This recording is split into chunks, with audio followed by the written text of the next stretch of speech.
There was things told to me, there's no way you can do that with this hotel. There's no way you can do that. If you're going to have a partner for the rest of your life, they have to be the person that you can turn to for absolutely anything. The power of our words and the power of our thoughts is incredible. Bad relationships or damaging relationships will take a long time to recover from and will stop us from being who we could be. I can do anything. And then reality and society hit me with a very different situation. Don't you think you're a bit old now? You should do it.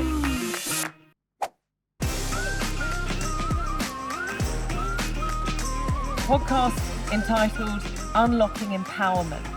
And the ladies that are going to join me on this stage are inspirational women from Malta who have spoken out about, about in a positive way, and who have inspired myself, who have inspired ladies from the podcast. So, I'm going to introduce each one of you. A lot of the ladies here are going to be familiar to you. But I want to start with Taryn. Hello, Taryn. Hello. Hi, everyone. I don't know about you, I'm feeling quite emotional. Yes. There could be a little bit more crying in this podcast. Yeah. But I want to say thank you for being with us. Taryn, you're a household name in Malta, drive time presenter on Bay Radio, content creator, world traveller, but you were also part of the She family. You've been on the very first podcast of the She Word. Yes. Women in Social Media, but also took part in a brilliantly funny and powerful podcast on dating. Yeah. And it was absolutely amazing. If you haven't seen it, go and see it. It's one of my favorites. But some of the things that you said about dating and reframing your approach to relationships touched me and really changed the way that I think. Nakita, you are amazing. You were also on Working Mums podcast. You're also known as the Mama Manual. And one of the things that you said on that podcast, go and see that one, not that I'm, self-promoting, but one of the things that you said on that podcast was, I do believe that one of your life hacks was if you see something that can be done in 1 minute, do it then. Don't save it for later. And I want you to know, I've been taking that on board, and my goodness, my car still looks a disaster, but the house looks better. Now, Emma, we have not podcasted together. You have been on the spin-off series, which is Women in Business, because you are a life coach. Your job is to empower women by what you... There you go. She's at it. She's off. And so I'm looking forward to what you have to say.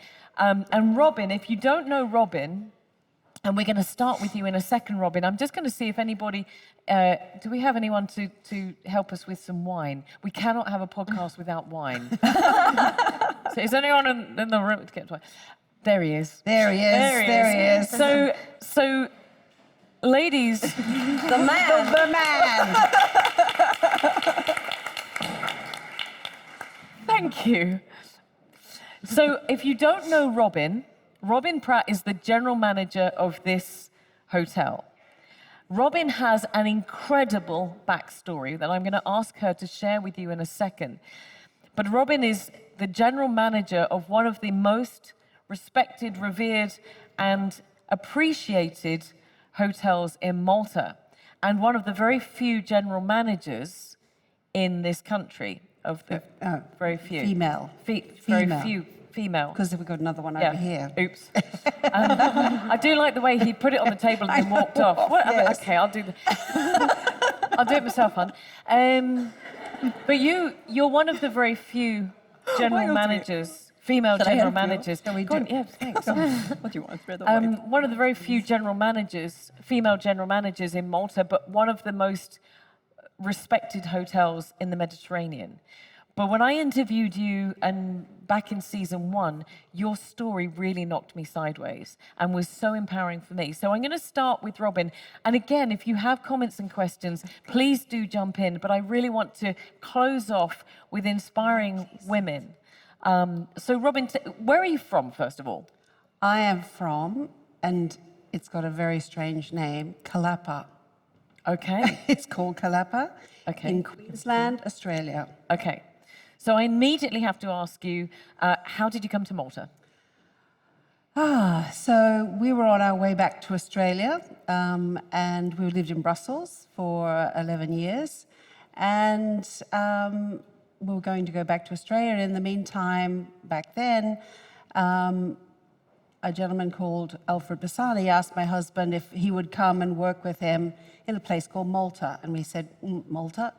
One thing led to another, and we had very good careers in Brussels, and we said, okay, let's spend a year or two in Malta, and then we'll go back to Australia, and we're here 14 years later. 14 years later, you're still here. Yes. I had the very similar experience. 18 years ago, I came for about 6 months. Yes. I don't think they're quite worked out. I haven't left yet. But so most of your life has been outside of Australia, or your working life has been outside of Australia. But I want you to share the story of the people who not only empowered you to do what you're doing now, but also share with us so that we can understand the people that kind of suggested that you couldn't do it. Let's start with that. Yeah. So, back in those days, because I've been in the industry for 28 years, so a long time. But when I started with, back then, what was called ITT Sheraton and then Starwood, there was a gentleman, an English gentleman, who said to me, Robyn, because I had this ambition, I was going to be a general manager. And you were how old? I would have been, back then, at around, I'd say 28, 29. Okay. But he said, look, Robyn, you're a female, your job is in the home with children, so you just have to accept that there is no way you could be a general manager. Yikes. And so I'm one of those people that it's like, if you tell me I can't, then... yeah, too damn right. That's what we need. And I think the discussion you and I had was, I grew up, I didn't wear shoes to school for the first 7 years of my school life.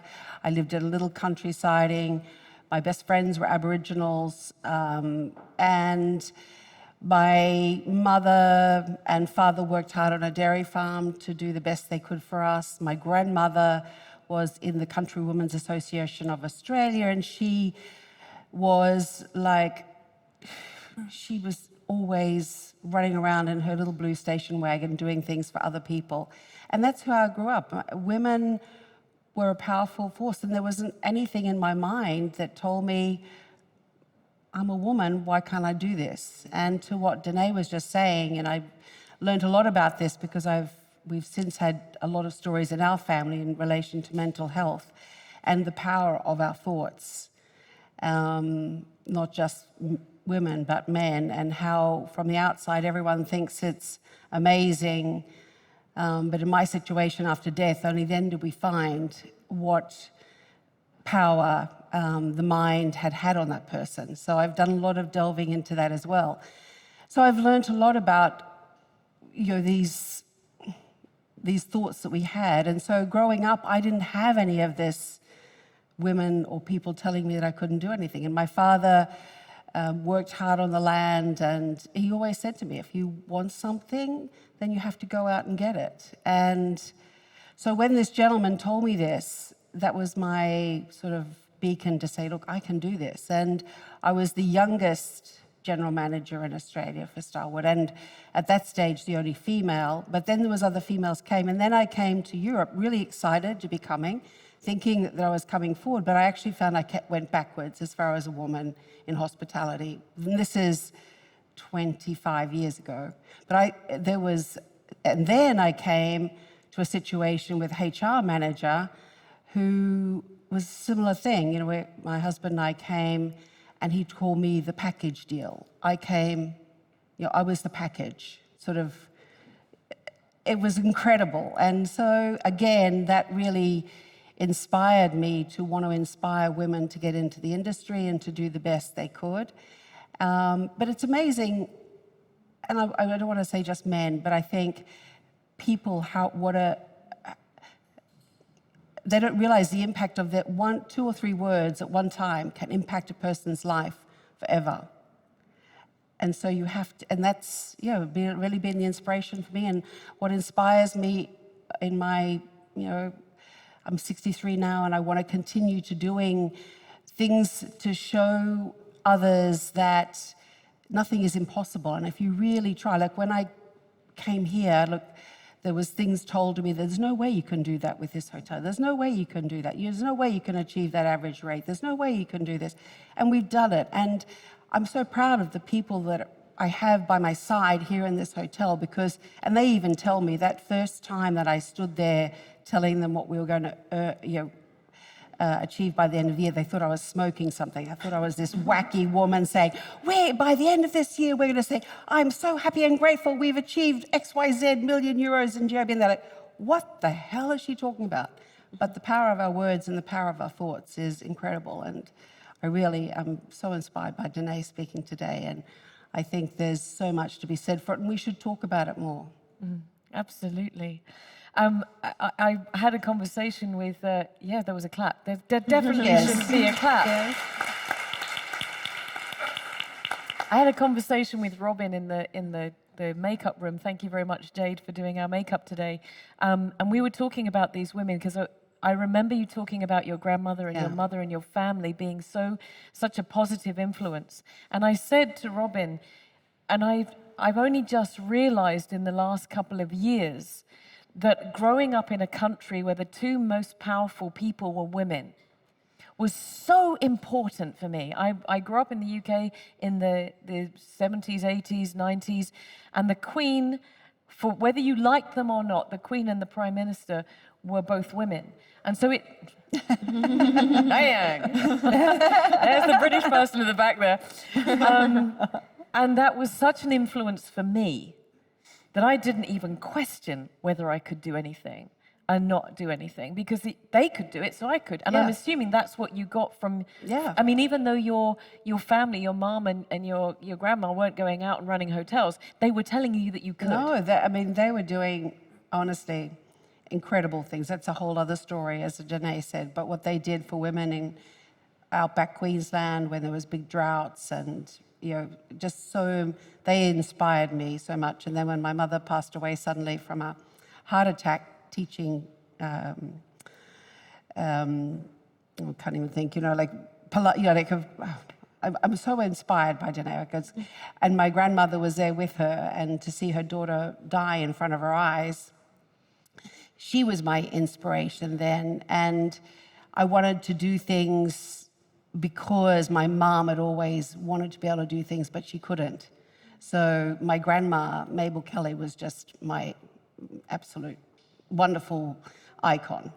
I have to say, I just want to share this with you. I'm a big girl fan of Robyn, because I don't want to embarrass you, but you're 63 years old. You are running and in charge of Malta's best known and best hotel, and you are calling the shots. And you're calling the shots in Malta. And I'm I just proud. say, I'm just, I tell you, ladies, as you get older, you don't get less good. You just get better. Yes. Yes. I just have to keep, but Trudy, you inspire me, and it's about having that purpose. And once you lose purpose, and so I think however old you are, you just got to keep having that purpose in life. Absolutely. What if you could start your journey over? Start here and start again there. That's how life works, in a circular way. We understand the importance of circles, and that's why you are at the heart of ours. Find your way to wellness with Browns.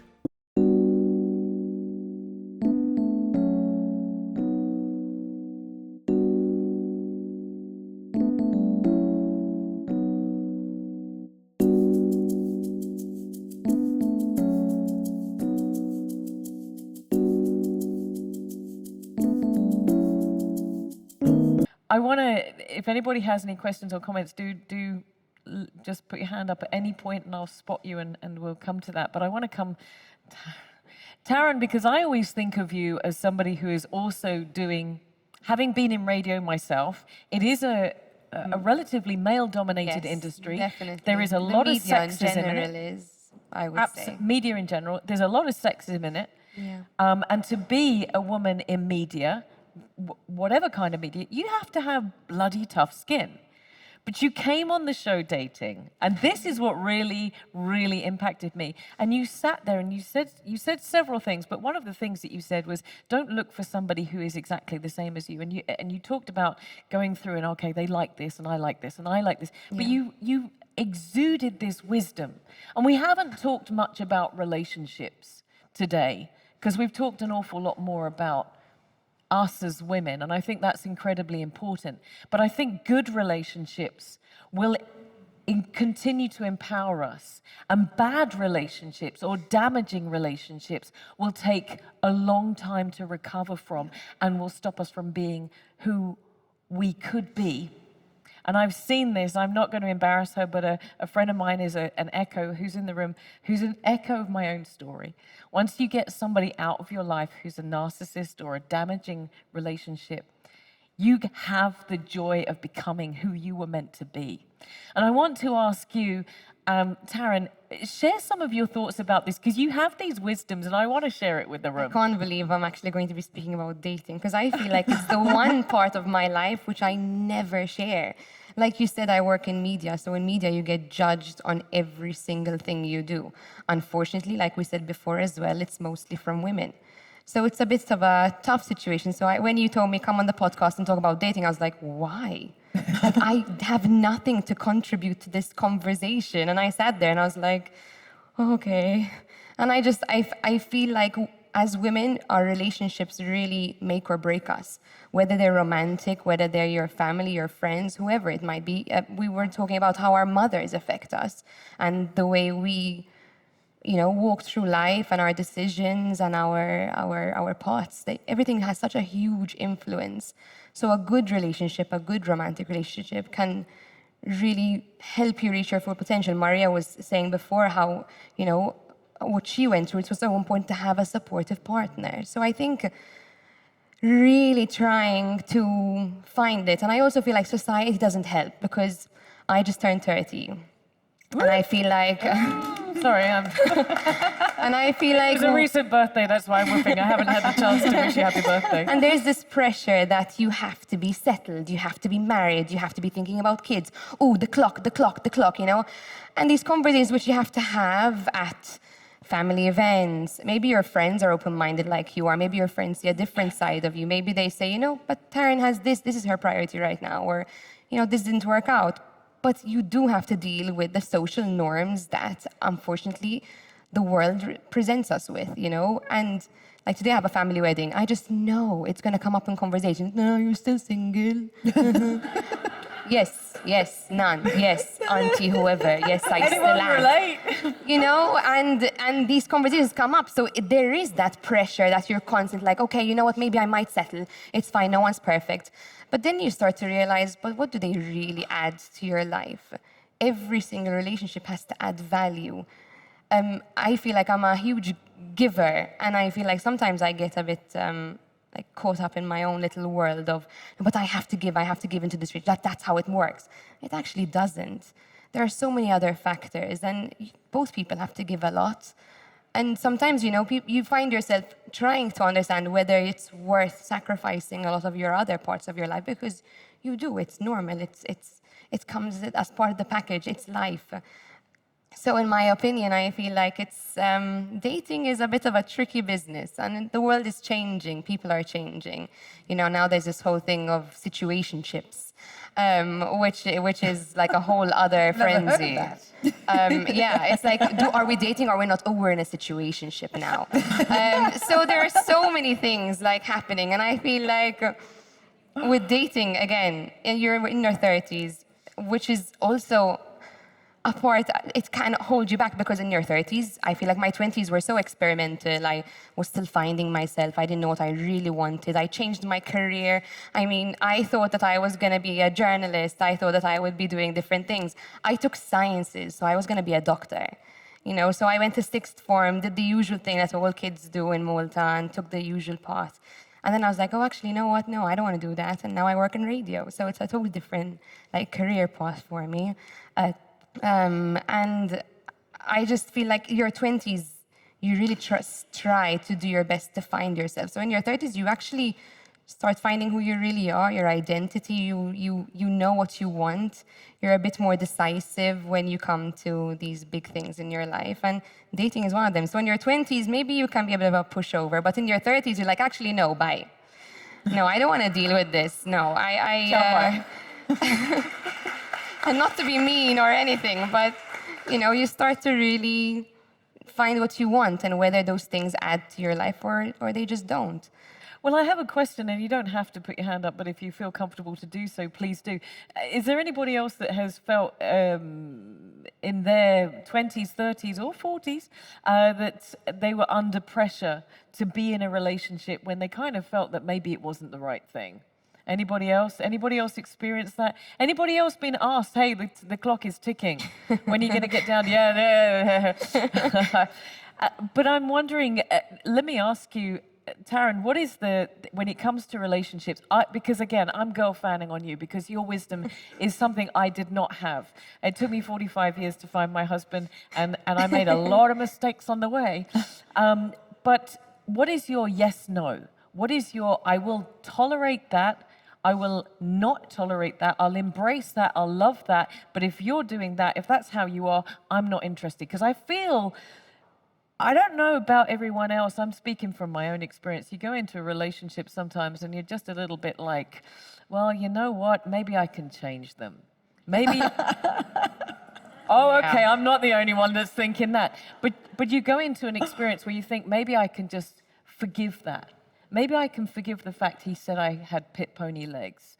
And maybe the fact that he hit me on my lawn and dragged me by my hair up a 50-meter driveway. Maybe I can forget that because maybe I pushed him.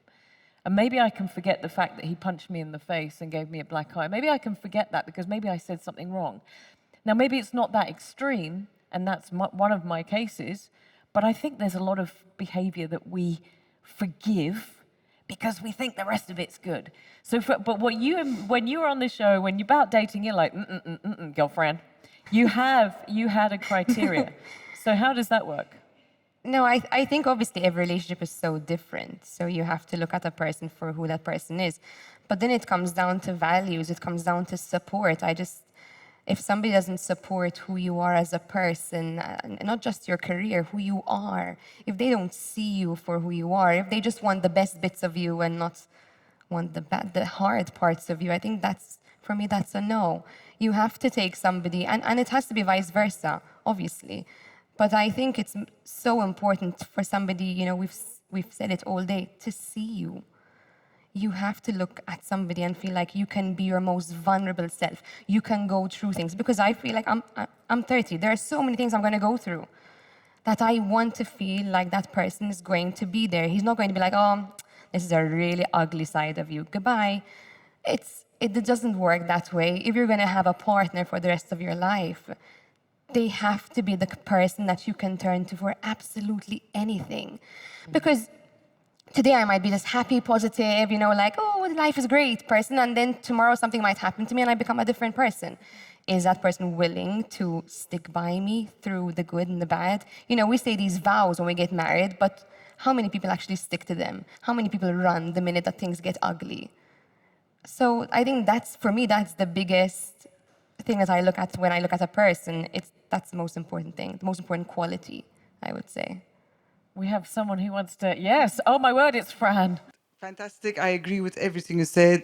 You're so right. Having the person who sees you, who gets you, and also appreciating that person. So if I'm a person who is outgoing and I love to be with people, you can't take it against me next time. And if I'm very friendly with men, and that's how I am, who I am. It's not in the case, but you know what I mean? If I love swimming, you can't take that away from me. Don't stop me. And also vice versa. If, for my example, my husband is really kind, he always has time for everyone, I must never take it against him. That's what I love about him. You know, he has time for everyone. I can't go and tell him, Madonna, you have time for everyone, I don't have time for me. That's what I love about him. So always, you know, remembering these things, that if someone tries to not see you and doesn't get you, you know, hey, you know, I have to be me. How can I not be me, you know? So well done, Taryn. Thank you. It took me a long time, like Trudy, to learn this. Like 45 years. 45 years.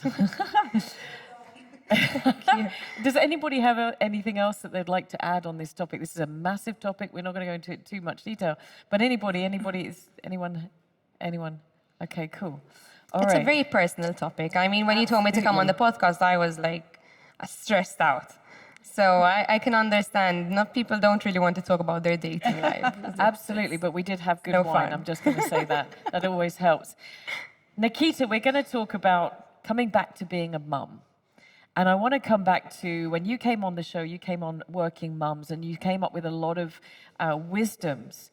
And then we've got a lot of mums in the room. And I spoke to an amazing young lady at the back there who's here, who's Michelle has made it today because she's going to have a baby in 2 weeks, and she came because she hasn't popped yet. So we're glad to have you here. But I want to ask you, we're talking about empowerment today. We're talking about these personal and very powerful journeys of being able to say, I'm listening to the positive people that I have around me. And I love when Robyn said, you know, he told me I couldn't, so I knew that I would. And Taryn having this a very clear idea of what she'll allow, what she won't, and what we as women should be looking for. As a mum, your job, your career is to empower women by helping them and making their lives more seamless. From what I understand, again, I'm not a mum, but from what I understand, mums have a really tough job. So I want to ask you, before you jump into how you can help and how you have been helping, what are the real challenges that are unique to mum that we don't know about, that us women that are not mums, what are those things that you're just like, you know what, I remember you telling me, and the reason I'm asking, I'm preempting, you remember you telling me about the washing and the laundry. Because you were talking about not being a perfectionist about the laundry. And this is not a challenge that I would identify with. So tell me more about this. Tell us all about this so that women can identify. But also the other things that we as non-mums wouldn't necessarily know. Well, I am a recovering perfectionist, and I am still a perfectionist at heart, but I fight against it because my life used to be so much harder when I used to try and make everything look perfect, because life isn't. And when you add kids to the mix, it's impossible. So yeah, we're talking about the laundry, for example, and we're having this conversation between us moms. And I said that before I used to hang everything perfectly and fold everything. And then one fine day, I was like, you know what? Time is what it is. I'm just going to give everyone their laundry in their piles, and everyone can do what the heck they want with their pile of laundry. Sounds right. It works sometimes. Sometimes it stresses me out, so I just close my oldest son's bedroom door and I try and imagine that that room doesn't exist. But at the end of the day, we wear so many hats. Something has to give. And sometimes I am prioritizing my children. Sometimes I am prioritizing myself. Sometimes I just tell everyone around me that I'm going to be the worst wife, the worst mom, the worst friend, because I need to focus on my business, for example, and that's perfectly okay, because there's no perfect balance in life. Life is like a scale. Sometimes you are going to prioritize one thing, and sometimes it's another. And if you think that anyone has their, can I say shit? You may say shit. If you think that everyone has their shit together 100% of the time, they are trying to make you believe it's that way, but that's not reality. We are always on the go, always ready for the show. Like a light inside we glow. Darkos, recommended by dermatologists. Anti-dandruff DS shampoo. 100% visible dandruff eliminated on first use. anti-dandruff relapse for 6 weeks. Clinically proven. Salicylic acid and selenium DS in a derm-grade formula to rebalance scalp microbiome. 6 weeks anti-dandruff relapse. Anti-dandruff DS shampoo by Darkos, the dermatological scalp and hair expert.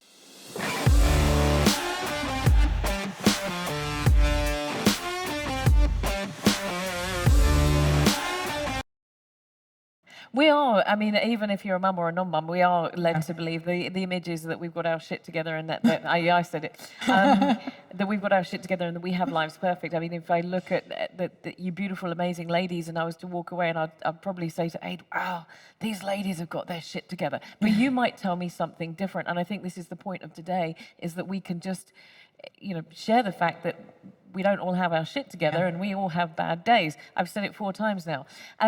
But did you, I mean, we had Melissa talking about mum guilt, and there was a lot of women that resonated with the mum guilt. Is this, you know, you have your shit together. Is this something that you've had? Have you dealt with the mum guilt? Have you dealt with the... Every day. It's something I deal with every day. And before you ask the question, for moms of older kids, if you still feel guilty, one mom said that, I don't know who it was, but someone said, yes, I even feel guilty because, for example, I don't cook one day and he's perfectly capable of cooking and I feel guilty because I'm not feeding him.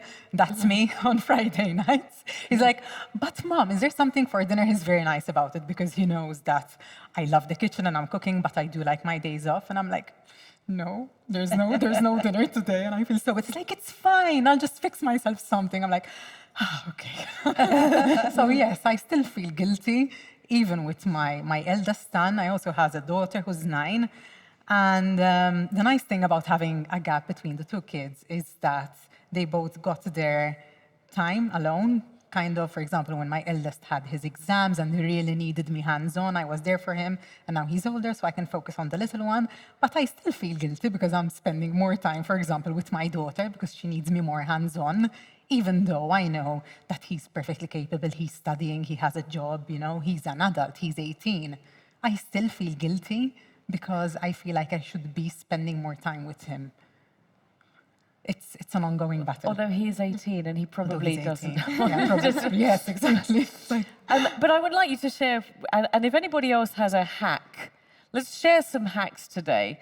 But before we get to any hacks that you have as women, as mums and so on, you shared this hack with me. If you see something you can do in 1 minute, do it now, don't save it till later. And it really has changed my existence. I don't know if Adrian, my husband's listening, but I was hoping he wasn't. But do you have anything else that you've learned that you can share? And I'm going to ask if anybody else has like these valuable little nuggets that they can share. But is there anything else that you can share? Because I'm going to write them down and keep them, take them home. Free therapy. I mean, there's so many. Honestly, I don't know where to start. Should it be related to... Anything you want. Anything that you want. I think letting go of perfection is a big one. And I think that as women, we do struggle with it. And I think that it's really helpful.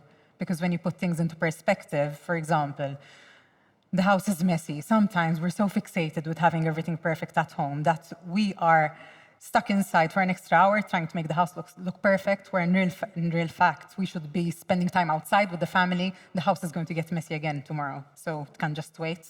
Just enjoy the family and your time together, and we can do that tomorrow. But you also have this whole idea about preparing. Your mantra is to prepare in advance, and you'll make your life easier. Tell me a little bit about that. Tell us all about that.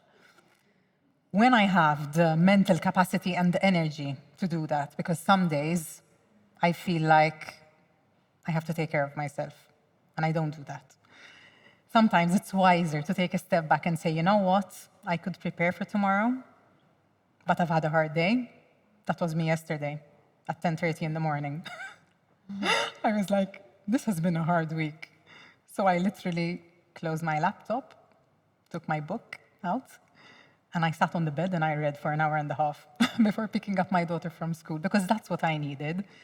So on some days, I am that type of woman. On other days, I feel like I can do anything. And I'm like, okay, what can I do to get ahead? And it can be something as simple as taking out the ingredients for dinner and putting them on the counter.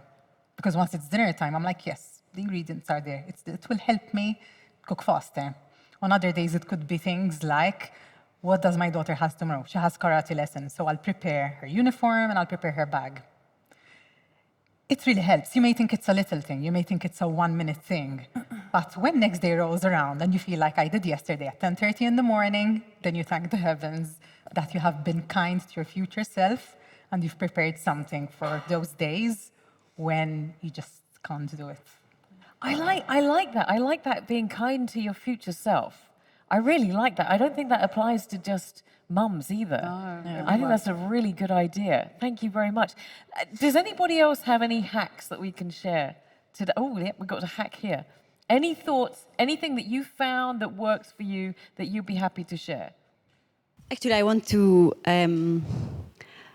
pinpoint out two points. One, about guilt. I don't have kids, but sometimes I do feel guilty with my husband because he calls me the sandwich master. So he expects me to prepare sandwiches for him for work. And then I realize I'm making it so easy for him. No, I'll start, letting him prepare it himself. And he realized... You've got like all these women behind going, yes! Obviously, he sweet talks me, but honey, you're the sandwich master. Your sandwich is different than mine, I'm like, listen, you're getting those 20 minutes on the phone, relaxing, whilst I have to prepare it. And then I started feeling guilty. But then I'm like, no. So slowly, I'm also showing myself that he can do it as well, So it doesn't have to be guilt with kids. It can be from any point. And another thing you asked for hacks is preparing my clothes beforehand. So if I know for tomorrow I have an event like today, yesterday night I prepared my clothes. So I don't have to open the wardrobe, spend 10 minutes looking, what should I wear? And I managed even to put that on my husband. Before he was like, okay, everything last minute, preparing his clothes, his luggage, everything. So now he's doing it as well. So sometimes you say, we don't want to change men. It's not about changing men, but sometimes building good habits in them as well. So, showing them what it could be a good hack like this one. So thank you. I want to say thank you to you ladies. I'm actually going to ask Emma to kind of close this podcast, this discussion, because it really is your job, your career, your passion to empower women. So I'm going to ask you 2 questions. We've heard so much today. And I said right at the very beginning, we can't take everything away with us, but hopefully I know for me that so much of what you've said, what these ladies have said, what our panelists, our podcast guests have said, what Danae has said, has sat with me. And we're going to be publishing all of this as well so that you can listen to it again, because I think there are things that I want to hear for a second time to be able to push that down and absorb that. But I want to ask you, Emma, this is your job. So if you can't leave us fully inspired, then nobody else can. But 2 questions. What holds women back, and what can we take home today that's going to make change? That's a great question. So those are the 2 questions, or it's 1 question? One question with 2 parts. Wait to put the pressure on you. Huh? So what holds women back and what change can we make? So I work with men and women, so it's very interesting to see the differences. Something that I see holds women back is the fear of not being enough. But I see this in men as well. It's not like it's just women, I think we all come into this world with this fear of not being enough. I think it's innate. And ideally, we kind of have parents who reinforce the idea that we are enough and that we're lovable and worthy and so on and so forth. But again, it's not always an ideal scenario. So it's ultimately like the work on ourselves. You named today, empowerment, and I love that word, and I associate it a lot with freedom.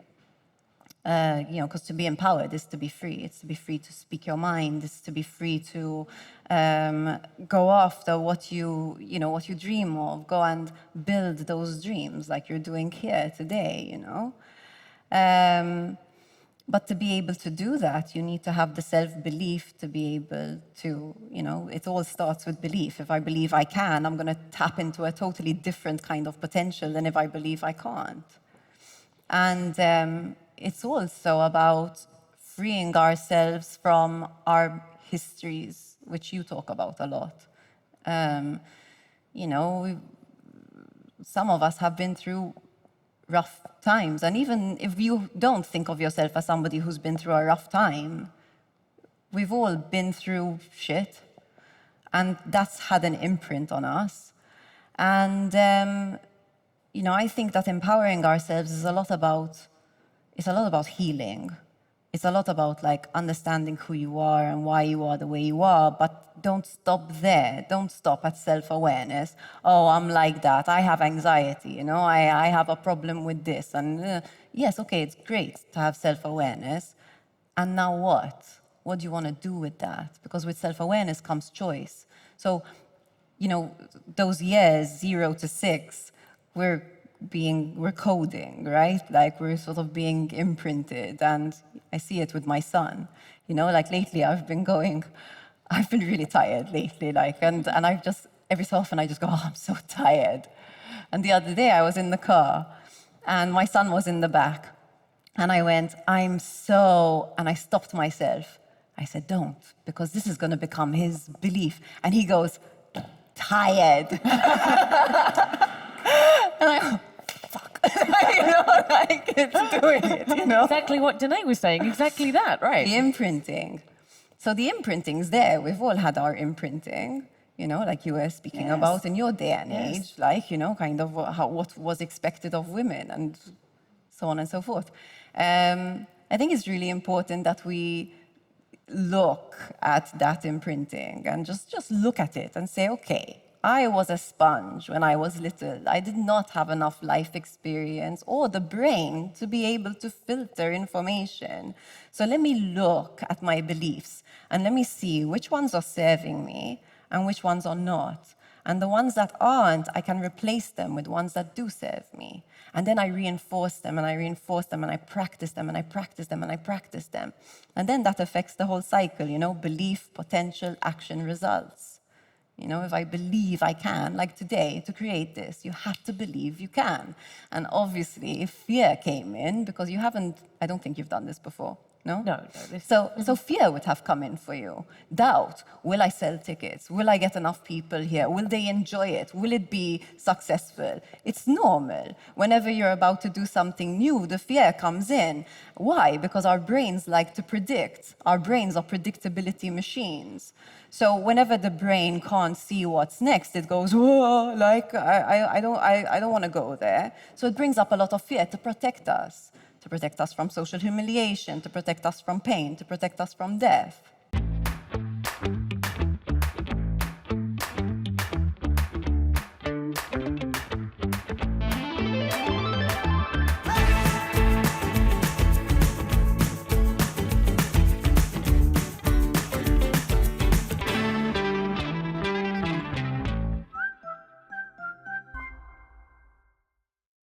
Seguendo la strada sommersa di fronte all'isola di Mozia, superando le storiche saline all'interno della riserva orientata dello Stagnone di Marsala, dove il vento anima e trasporta, ti troverai tra distese di vigneti e misteriose tracce di antiche civiltà.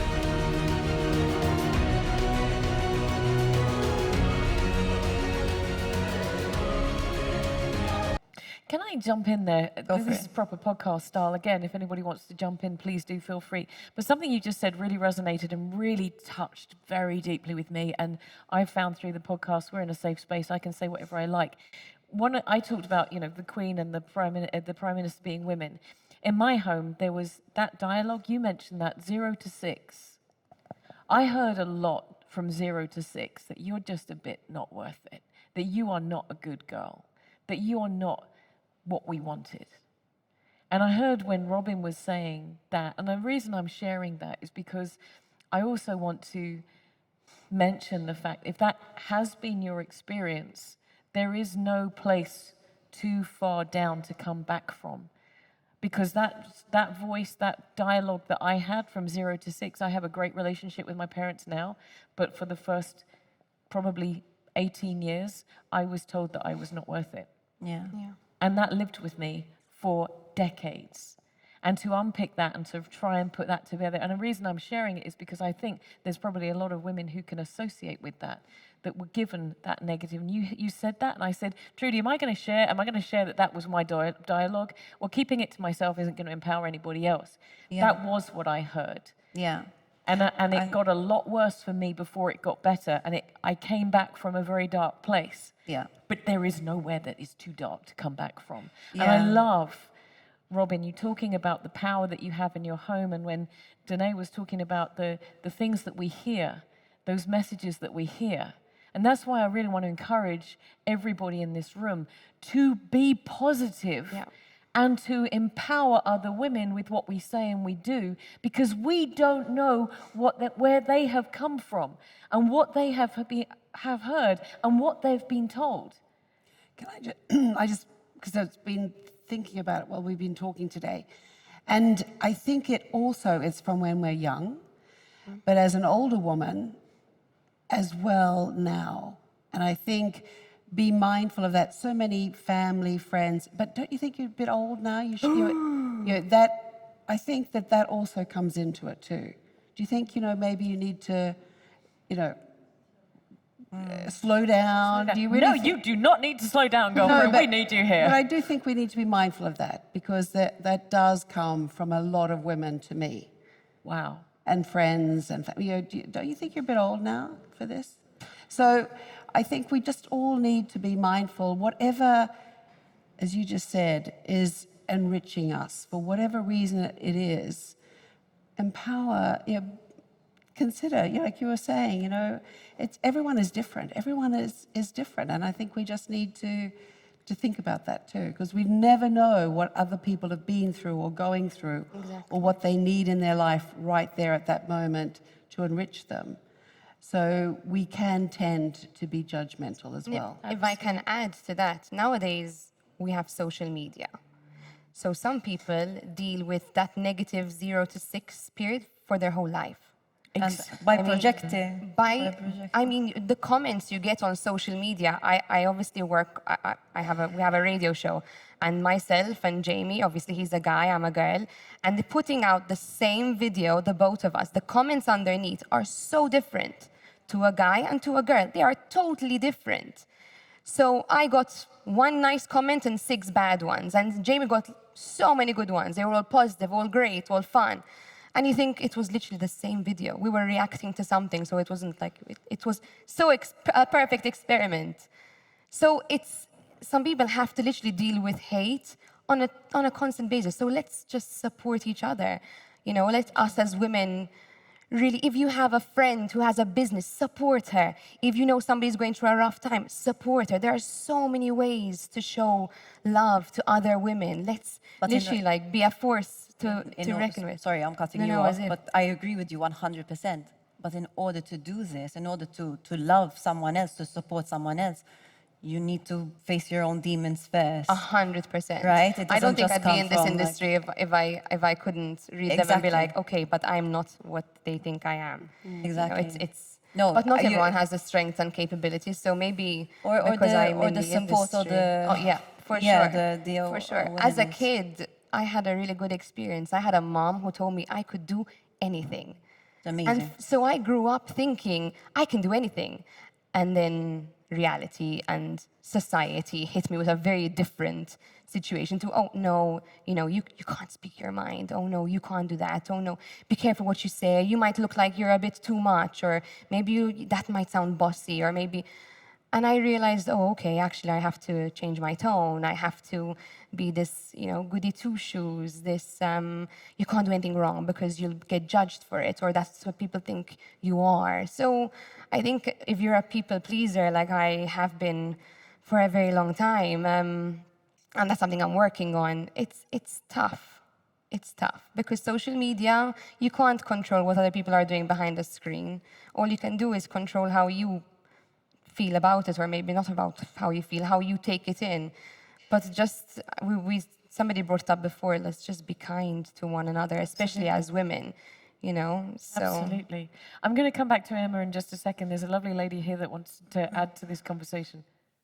Just to refer back to what you were saying about choosing what you would like to keep and what not. I read somewhere that some things like if you're diabetic or have any illnesses that you know that would be in your family that you can't change, right? But if, for example, my father is, let's just say, a half-empty kind of guy, then that you can change. So you can take some good things from when you grow up, but then you can choose to keep and what not of what they give you throughout your childhood, if I make sense. Yeah, absolutely.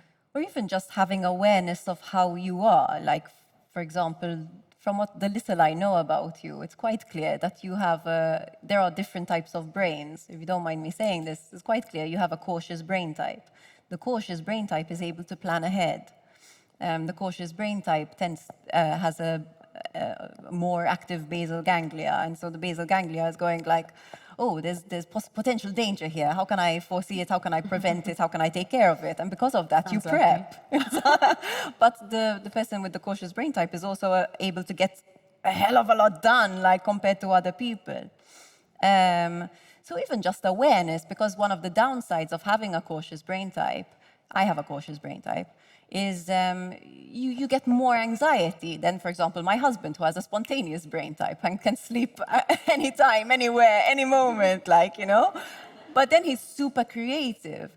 So just kind of like being aware of, so rather than change, because like I can't just change the way my brain works, you know, like my basal ganglia is my basal ganglia, but I can take magnesium, that helps a little bit, you know, and I work out and that helps a lot. And also like I practice gratitude and I will say my affirmations when they help me. And I'm very selective about who I spend my time with, you know, like negative energy, nope, like, you know, and that doesn't mean you can't bring realness. I'll bring realness for sure, but, you know, if you haven't healed what you're speaking about, your past, and you're just basically like dumping your shit on me, you're not welcome here. You're speaking about the narcissism as well. So yeah, it's just kind of like just designing, I'd say. I like what you're speaking about, and just to add to it, I'd say like designing, just being aware, who am I and how can I kind of like design my life to be not ideal, but as empowering to myself as possible. Ladies, I'm going to give you just a minute to have a think for your closing thoughts. And they are the closing thoughts of the day, no pressure. But before we do that, what I would like to do is encourage you to stick around for a little bit more, to come and join us for a cocktail out here, or a glass of wine, if Robyn says that's okay. But does anybody have, before we finish here, does anybody have anything else that they would like to, we've got, hello, we have here. Doreen's going to add something. But if anybody would like to have anything, but I'm also going to encourage you, let's take these conversations outside and continue. But for yourself. Beautiful ladies and gentlemen, what I would like to share from my own experience is that the minute I realized that I need to stop blaming others for my own happiness, and I accepted and I chose what I want to grow up with, that minute I became the happy person that I am today. I love that. Absolutely love that. Anybody else, anything they'd like to add? Fran is back. I'm sorry, but I love the way, sorry, if you didn't She's on see the other that. side of the room. She's on the, she switched the other side of the room and she grabbed sorry, no. And it takes hard work as well. Once you realize that, you know, that you stop blaming others and you look inside yourself, like we said, you know, and start believing, it's a process. It doesn't happen. You have to work at it. It's hard work every day. reinforcing and forgetting what you've learned and relearning the new stuff, the good stuff that makes you a better person, and forgetting the shit. But it takes hard work, you know. It was a really long process for me, going to therapy, you know, speaking about it. So it doesn't just happen. Anybody else? Yes, there was a.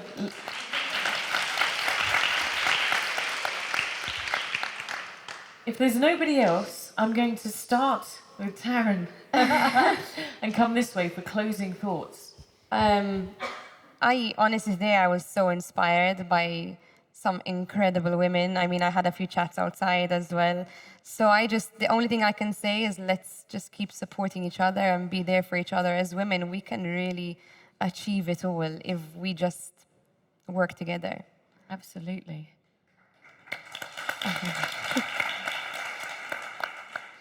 I just wanted to thank you for organizing this beautiful event. And like I was telling you before, the energy that is in this room is unmatched. Honestly, I've never been to an event where I felt so comfortable just being myself and coming here. Even though I know a lot of people, it does take courage going somewhere by yourself. And I even thought of messaging one of my friends to say, hey, shall I pick you up? And then I said, you know what? I'm going to push myself and I'm just going to go alone. And just putting yourself in these situations with people, like you mentioned, who give you that kind of energy and who empower you, really, truly does something to help you feel empowered. Yeah.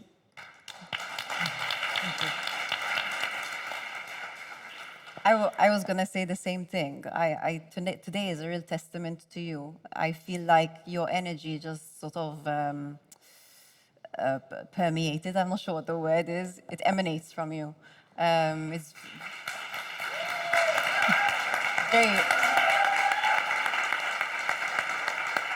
very genuine, very warm, very welcoming, very loving. And I felt it the moment I walked in. So I think today it's beautiful. Do it again.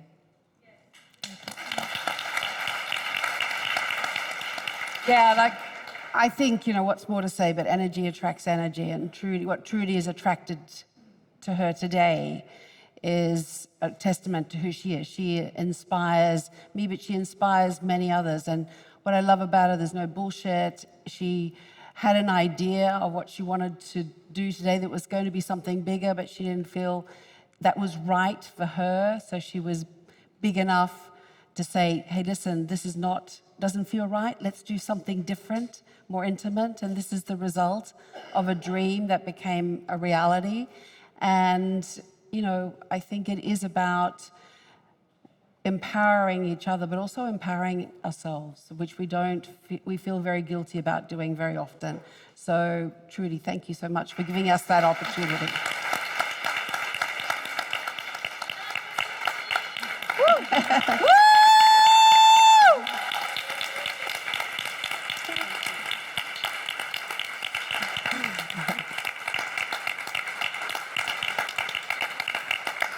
Thank you very much indeed, and that was more than I could have asked for. There is Trudy's a woman I've known for many years. She's one of my oldest, dearest friends. And to see the journey she's been on has been a blessing and wonderful.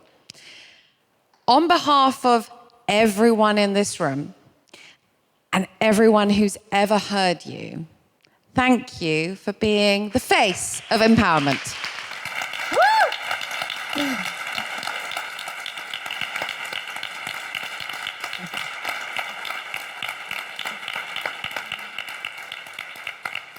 Thank you very much indeed. I do want to just reference something that Robyn said. We had, and I'm a little bit choked up, but I want to thank you for coming. We did have originally there was another idea. We were going to have a big event that was over at the MCC. We'd booked with Danae, and I wanted to have Danae because otherwise Maxine would have killed me. But what we've done today is exactly what I wanted, and I am so thrilled that you've come, and testament to you for coming and sharing and being open. And I just want to say to you, take one thing home. Take that little thing that you can put in your pocket, live with it. No one can take it away. It's yours. And yes, we'll do it again. And I want to say a massive thank you to every single person who's supported this, who does support the She Word, who supports what we're going to do for the next however long. As long as women need to have conversations that they rarely have but really should, we're going to keep doing this. Thank you very much indeed. I would like to tell you that thank you also to our sponsors, to everyone that's made this possible. Thank you so much to Robyn for supporting this, to Browns, to Vijay Salamone, Uber. I'm trying to think if I'm going to leave anybody out. We have some amazing goodie bags. I'm really blown away by the goodie bags. Thank you so much to the other Vijay Salamone as well, and also to Browns. Am I missing people? Huh? Spa, yes, of course. Kirsty, sorry, I forgot the spa. You'll see the bags when you get out there. We've got nice 4 beautiful bags. Nature, we also have noisy snacks, everything. They're all for you. Take them home, enjoy them. Please join us for a cocktail. Let's carry on this conversation for a little while longer until you have to leave. Thank you very, very much indeed. Thank you. Well done. Fantastic. You didn't have to say that.